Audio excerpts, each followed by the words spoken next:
اعوذ باللہ من الشیطان الرجیم بسم اللہ الرحمن الرحیم السلام علیکم ورحمۃ اللہ وبرکاتہ۔ اسلامیات لازمی جماعت دہم، پیج نمبر 52۔ بچوں آج ہم احادیث کا پورشن سٹارٹ کر رہے ہیں۔ پہلی جو 10 احادیث ہیں وہ ہم کلاس 9 میں پڑھ چکے ہیں۔ اب ہم حدیث نمبر 11 پڑھیں گے۔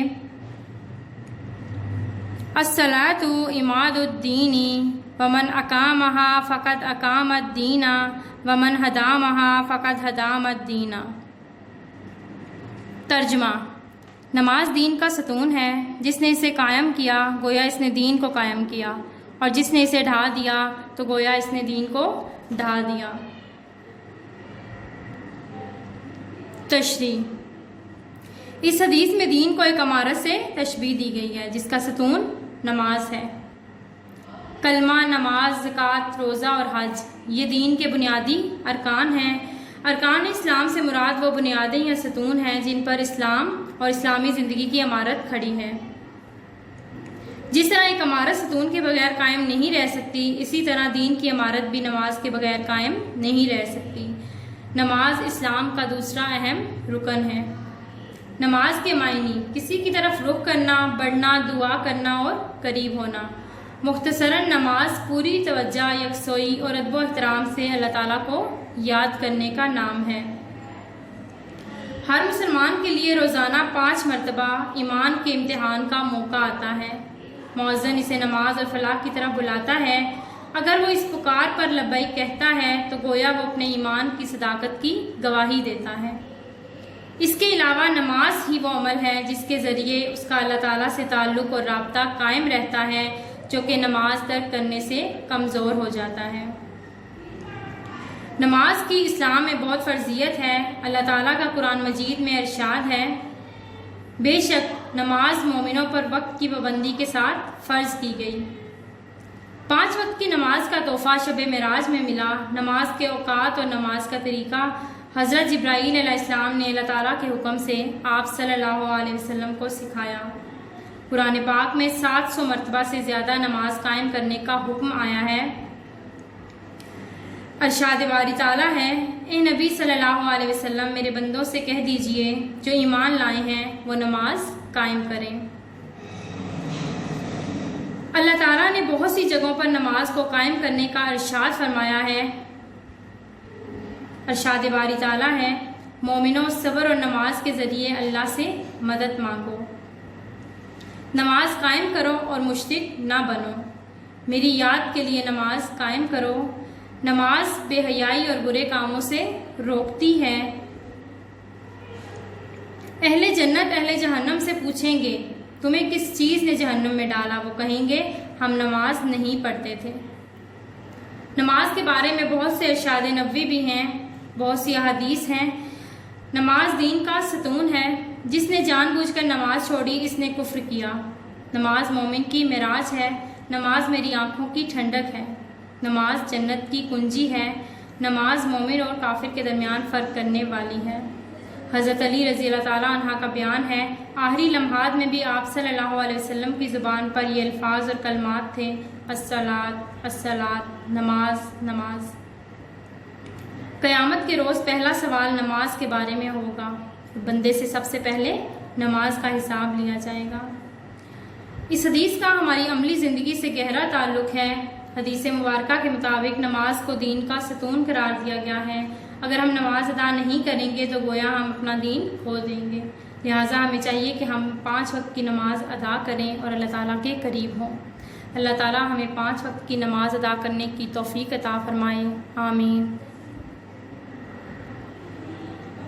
نیکسٹ پیج، حدیث نمبر 12۔ اذا قلت لصاحبک یوم الجمعۃ انصت والامام یخطب فقد لہو۔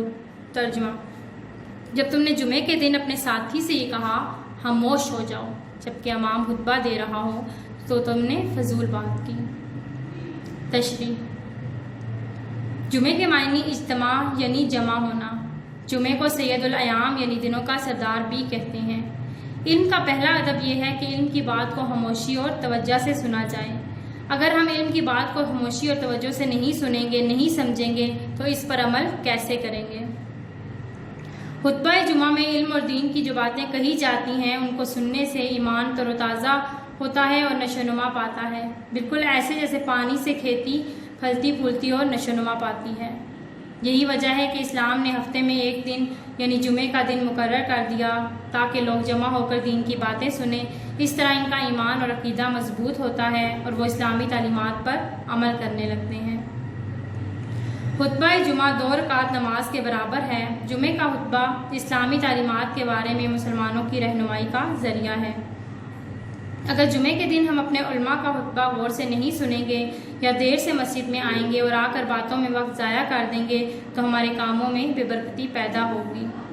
اللہ تعالیٰ نے سورۃ الجمعہ کے آخری رکوع میں خطبہ جمعہ کے آداب کچھ یوں ارشاد فرمائے ہیں: مومنو، جب جمعے کے دن نماز کے لیے پکارا جائے تو تم اللہ کے ذکر کی طرف دوڑتے ہوئے آؤ اور خرید و فروخت ترک کر دو، یہ تمہارے لیے بہتر ہے اگر تم اس بات کو جانتے ہو۔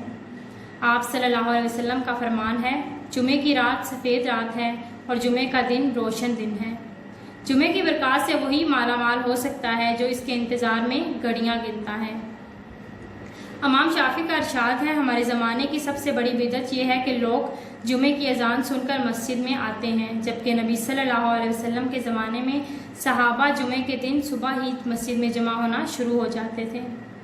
جس شخص نے اچھی طرح غسل کیا اور وضو کیا پھر جمعہ پڑھنے مسجد آیا اور خاموش بیٹھا رہا، اس کے پچھلے 10 دنوں کے گناہ معاف کر دیے جاتے ہیں۔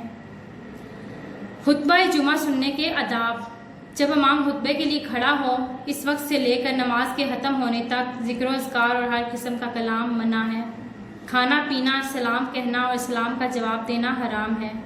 نیکی کی تلقین کرنے کی بھی اجازت نہیں ہے۔ جب خطبہ پڑھا جا رہا ہو تو حاضرین پر سننا اور چپ رہنا واجب ہے۔ اگر کسی کو کوئی بات بری لگے تو دیکھیں کہ اس کو ہاتھ سے اشارہ کر کے منع کر سکتے ہیں تو کر دیں، زبان سے نہیں۔ اس حدیث کا ہماری عملی زندگی سے گہرا تعلق ہے۔ اس حدیث میں حضور اکرم صلی اللہ علیہ وسلم نے ہمیں نماز جمعہ کے آداب اور خاص طور پر خطبہ جمعہ کے آداب سکھائے ہیں تاکہ ہم صحیح طور پر خاموشی سے خطبے کو سنیں اور اس کے دوران عالم دین جن اسلامی تعلیمات کی رہنمائی کرتا ہے ان پر عمل پیرا ہونے کی کوشش کریں۔ اللہ تعالیٰ ہمیں توفیق دے۔ حدیث نمبر 13: من تخت رکاب الناس یوم الجمعۃ اتخاذ جسرا الا جہنم۔ ترجمہ: جو شخص جمعے کے دن لوگوں کی گردنیں پھلانگ کر گیا تو گویا اس نے جہنم کی طرف پل بنا لیا۔ اس حدیث میں آداب جمعہ، آداب مجلس، احترام انسانیت، تہذیب و سلیقہ اور نظم و ضبط کی طرف توجہ دلائی گئی ہے۔ نماز جمعہ کی اسلامی معاشرے میں بہت زیادہ اہمیت ہے۔ ارشاد باری تعالیٰ ہے: مومنوں، جب جمعے کے دن نماز کے لیے پکارا جائے تو تم اللہ کے ذکر کی طرف دوڑتے ہوئے آؤ اور خرید و فروخت ترک کر دو، یہ تمہارے لیے بہتر ہے اگر تم جانتے ہو۔ جمعے کے دن مسجد میں پہلے آنے اور اگلی صف میں جگہ پانے کی بہت بڑی فضیلت ہے۔ اسی طرح مسجد اور مجلس کے آداب بھی مقرر ہیں، ان کا خیال رکھنا بہت ضروری ہے۔ آداب نماز جمعہ میں یہ بات بھی شامل ہے کہ جب جمعے کا خطبہ ہو رہا ہو تو بعد میں آنے والے پہلے سے بیٹھے ہوئے لوگوں کی گردنوں پر سے پھلانگ کر آگے نہ جائیں، کیونکہ یہ بات آداب مجلس کے خلاف ہے۔ گردنیں پھلانگ کر آگے جانے کی کوشش میں انسان جن گناہوں کا مرتکب ہوتا ہے وہ یہ ہیں: نمازیوں کی عبادت میں خلل ڈالنا، بے ادبی کا مرتکب ہونا، احترام انسانیت کا لحاظ نہ رکھنا، آداب مجلس کی خلاف ورزی کرنا، گردن پھلانگنا تہذیب و سلیقہ کے بھی منافی ہیں۔ لہٰذا شائستگی کے ساتھ جہاں جگہ ملے وہیں بیٹھ جائیں اور جہنم کی طرف پل نہ بنائیں۔ نبی کریم صلی اللہ علیہ وسلم نے فرمایا: تم میں سے جو کوئی مجلس میں آئے جہاں جگہ ملے وہیں بیٹھ جائیں اور مجلس والے اس کے لیے گشائش پیدا کریں۔ حضرت جابر سے مروی ہے: ایک آدمی جمعے کے دن مسجد میں داخل ہوا جبکہ رسول صلی اللہ علیہ وسلم خطبہ دے رہے تھے۔ اس نے لوگوں کی گردنیں پھلانگنا شروع کر دیں۔ آپ صلی اللہ علیہ وسلم نے فرمایا: بیٹھ جا، تو نے تکلیف دی اور برا کام کیا۔ اس حدیث مبارکہ کے مطابق جو شخص آداب جمعہ کا خیال نہیں رکھتا وہ جہنم کی طرف پل بناتا ہے۔ لہٰذا مسلمان کو چاہیے کہ جب جمعے کا خطبہ ہو رہا ہو تو خاموشی اختیار کرے اور جہاں جگہ ملے وہیں بیٹھ جائے۔ اس حدیث کا ہماری عملی زندگی سے گہرا تعلق ہے۔ حضور اکرم صلی اللہ علیہ وسلم نے اس حدیث میں ہمیں نماز جمعہ کے آداب کی تلقین فرمائی ہے اور واضح فرمایا ہے کہ نماز جمعہ کے دن مسجد میں جہاں جگہ ملے وہیں بیٹھ جاؤ، لوگوں کو ان کی جگہوں سے اٹھا کر یا ان کی گردنیں پھلانگ کر آگے نہ بڑھو، ورنہ گناہ کا ارتکاب ہوگا اور اس کی سزا جہنم ہے۔ چنانچہ ہمیں نماز جمعہ کے دن ان تمام آداب کا بہت زیادہ خیال رکھنا چاہیے۔ اللہ تعالیٰ ہمیں توفیق دے۔ حدیث نمبر 14، اذا اقیموا الصلاۃ فلا تأتوها تسعون وأتوها تمشون وعلیکم سکینۃ وما ادرکتم فصلوا وما فاتکم فاتموا۔ ترجمہ: جب نماز کھڑی ہو جائے تو اس کے لیے دوڑتے ہوئے نہ آؤ، بلکہ اطمینان اور وقار سے چلتے ہوئے آؤ، اور جو نماز تم پا لو اسے ادا کر لو، اور جو تم سے رہ جائے اسے پورا کر لو۔ تشریح: اللہ تعالیٰ کا ارشاد ہے نماز قائم کرو اور زکوٰۃ دیا کرو اور رکوع کرو رکوع کرنے والوں کے ساتھ۔ اس حدیث میں نماز باجماعت کے آداب اور اس کی اہمیت واضح کی گئی ہے۔ اللہ تعالیٰ کا ارشاد ہے نماز مومنوں پر وقت کی پابندی کے ساتھ فرض کی گئی ہے۔ نماز دین کا ستون ہے، نماز کو قائم کرنا دین کو قائم کرنا ہے۔ نماز کی ایک فضیلت یہ ہے کہ نماز کو مسجد میں باجماعت ادا کیا جائے۔ حضور اکرم صلی اللہ علیہ وسلم نے باجماعت نماز پڑھنے کو اکیلے نماز پڑھنے سے 27 درجے افضل قرار دیا گیا۔ ہمارے ہاں یہ رواج عام ہے کہ ہم اپنے کام میں مگن اور مست رہتے ہیں، جب جماعت کھڑی ہو جاتی ہے تو ہم باغم باغ اس کے ساتھ ملنے کی کوشش کرتے ہیں۔ چاہیے تو یہ کہ اذان ہوتے ہی ہم مسجد کی طرف چل پڑیں تاکہ دوڑنے کی ضرورت ہی پیش نہ آئے۔ دوڑنے سے گرنے سے چوٹ لگنے کا بھی ڈر ہوتا ہے، دوڑنے سے پاؤں کی آواز پیدا ہوتی ہے جس کی طرف دوسرے نمازی بھی متوجہ ہو جاتے ہیں اور ان کی عبادت اور نماز میں خلل پڑتا ہے۔ اس لیے حدیث بالا میں حکم دیا گیا ہے کہ جب نماز کھڑی ہو جائے تو اس کے لیے دوڑتے ہوئے نہ آؤ بلکہ اطمینان سے چلتے ہوئے آؤ، جو نماز پا لو اسے ادا کرو اور جو تم سے رہ جائے اسے بعد میں پورا کر لو۔ آداب مسجد: اللہ کے گھر میں بھاگنا عجیب لگتا ہے اور دینی وقار کے بھی خلاف ہے۔ اس سے دین کے دشمنوں کو اعتراض کرنے اور ہنسنے کا موقع ملتا ہے۔ یہ ناشائستہ عمل اللہ تعالیٰ کو ناپسند اور اللہ کے گھر کے آداب اور انسانی وقار کے بھی خلاف ہے۔ سلیقہ یہ ہے کہ شائستگی کے ساتھ چل کر آرام سے جماعت میں شامل ہوا جائے۔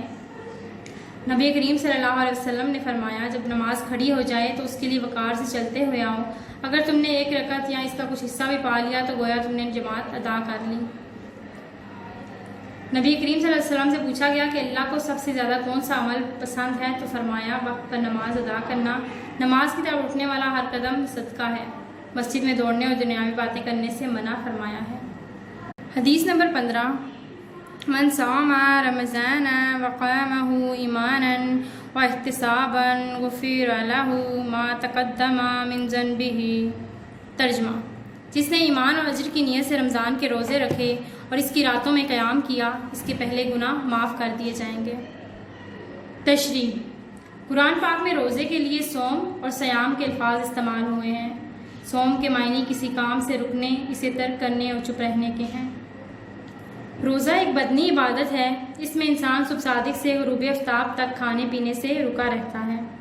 روزہ دین اسلام کے 5 بنیادی ارکان میں سے ایک اہم رکن ہے اور ہر عاقل، بالغ اور تندرست مسلمان مرد اور عورت پر فرض ہے۔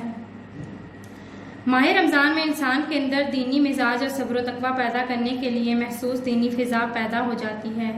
اس ماہ کو نیکیوں کی فصل بہار بھی کہا جاتا ہے۔ انسان مسلسل ایک ماہ صرف اللہ تعالیٰ کی رضا کی خاطر اپنی خواہشات کو قابو میں رکھتا ہے، برائیوں سے بچتا ہے اور نیکیوں کی طرف لپکتا ہے۔ اس طرح اسے ضبط نفس کی وہ قوت حاصل ہو جاتی ہے جس سے وہ ہر شیطانی ترغیب کا مقابلہ کر سکتا ہے۔ ارشاد باری تعالیٰ ہے، اے ایمان والو، تم پر روزے فرض کیے گئے جس طرح ان لوگوں پر فرض کیے گئے جو تم سے پہلے تھے، تاکہ تم پرہیزگار بن جاؤ۔ روزہ رکھنے والے مرد اور روزہ رکھنے والی عورتیں، ان کے لیے مغفرت اور اجر عظیم ہے۔ سو جو کوئی رمضان کا مہینہ پائے تو وہ ضرور اس کے روزے رکھے۔ حضور اکرم صلی اللہ علیہ وسلم نے اپنی بہت سی احادیث میں روزے کی اہمیت بیان کی ہے۔ ایمان اور احتساب کے ساتھ رکھے گئے روزوں سے پچھلے تمام گناہ معاف ہو جاتے ہیں۔ روزہ گناہوں سے بچانے والی ڈھال ہے، یہ انسان کو غیبت، چغلی، جھوٹ، حرام خوری اور بدکاری سے بچاتا ہے۔ ہر شے کی زکوٰۃ ہے اور بدن کی زکوٰۃ روزہ ہے۔ رمضان اللہ کا مہینہ ہے۔ جب تو روزہ رکھے تو لازم ہے کہ اپنی آنکھوں، کانوں، زبان، ہاتھوں اور سارے اعضائے جسم کو خدا کی ناپسندیدہ باتوں سے روک کے رکھیں۔ اس حدیث کا ہماری عملی زندگی سے گہرا تعلق ہے۔ اس فرمان کے ذریعے حضور اکرم صلی اللہ علیہ وسلم نے ہمیں رمضان کے روزوں کو صحیح طور پر رکھنے اور ان کے اجر و ثواب کی خوشخبری سنائی ہے۔ آپ صلی اللہ علیہ وسلم نے اس مہینے کی عظمت کو فقط دو الفاظ ایمان و احتساب سے تعبیر فرمایا، نیز یہ واضح کر دیا کہ یہ مہینہ سابقہ گناہوں سے بخشش کا سامان فراہم کرتا ہے۔ لہٰذا ہمیں چاہیے کہ ہم اس ماہ میں صحیح طور پر روزے رکھیں اور اللہ تعالیٰ سے اپنے گناہوں کی معافی مانگیں۔ اللہ تعالیٰ ہمیں اس کی توفیق عطا فرمائے۔ بچوں، آج ہم نے 5 احادیث پڑھی ہیں۔ ان 5 احادیث کو آپ نے اچھے سے یاد کرنا ہے، ان کا ترجمہ، تشریح اور عملی زندگی سے ان کا تعلق۔ شکریہ۔